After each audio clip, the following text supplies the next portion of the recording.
ഏട്ടോ chicken വരട്ടിയതും കുമ്പളങ്ങ ഇറച്ചി എന്തായാലും കിട്ടുന്ന സ്പോട്ടിലൊക്കെ വന്നിരിക്കണം. അപ്പോഴേക്ക് തന്നെ ഇലയും കൊണ്ടിട്ട് എല്ലാം കൂടെ തന്നെ ഉപ്പേരി പപ്പടം ജഗ പൊക. അപ്പോഴേക്ക് ചോറ് ഇതാ നമ്മുടെ ഫേവറേറ്റ് കുമ്പളങ്ങ ഇറച്ചി കൈ കൊണ്ട് നന്നായിട്ട് മിക്സ് ചെയ്തു. ആ ജയാരിയാണ് ഔ. അത് കഴിയുമ്പോഴേക്ക് നല്ല മീൻ പൊരിച്ചതും ഔ അതിനെക്കുറിച്ച് പറയാ വേണ്ട. അപ്പോഴേക്കും വന്നു നമ്മുടെ ഹൈലൈറ്റ് ചിക്കൻ വരട്ടിയത്. ആ ചോറിന്റെ കൂടെ ചിക്കൻ വരട്ടിയത് കൊണ്ട് ഒഴിച്ചിട്ട് കൈ കൊണ്ട് നന്നായിട്ട് തന്നെ പെടഞ്ഞു. അടിപൊളി. വൈകുന്നേരം വാങ്ങി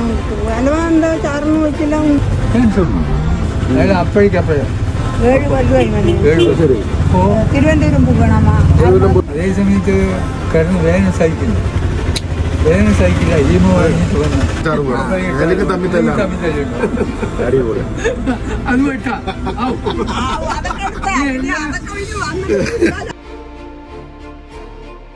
വയറും നിറഞ്ഞു മനസ്സും നിറഞ്ഞു. നമ്മൾ വീട്ടിൽ പോയി അമ്മ വീട്ടിൽ വിളമ്പി തന്ന പോലെയാണ് ഞങ്ങൾക്ക് തന്നത്. അതുപോലെ വീട്ടിലെ കാര്യങ്ങളും തമാശയും പിന്നെ ഇടയിൽ കൂടെ വീട്ടിൽ വന്ന് ഭക്ഷണം കഴിച്ചൊരു സന്തോഷം അല്ലേ. അപ്പോൾ തന്നെ കറി വെച്ച് തരുന്നു. ആ പാലക്കാട് നമ്മുടെ പഴയ ഗ്രാമീണ ഒരു സ്നേഹമുണ്ട്. അതിനിടയിൽ അമ്മൻ്റെ അമ്മൻ്റെ വിശേഷങ്ങളും ഒക്കെ പറഞ്ഞു. സന്തോഷമായി. അടിപൊളി ഫുഡ്.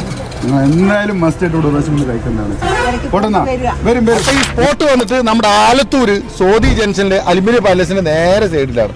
എല്ലാവരും നോക്കി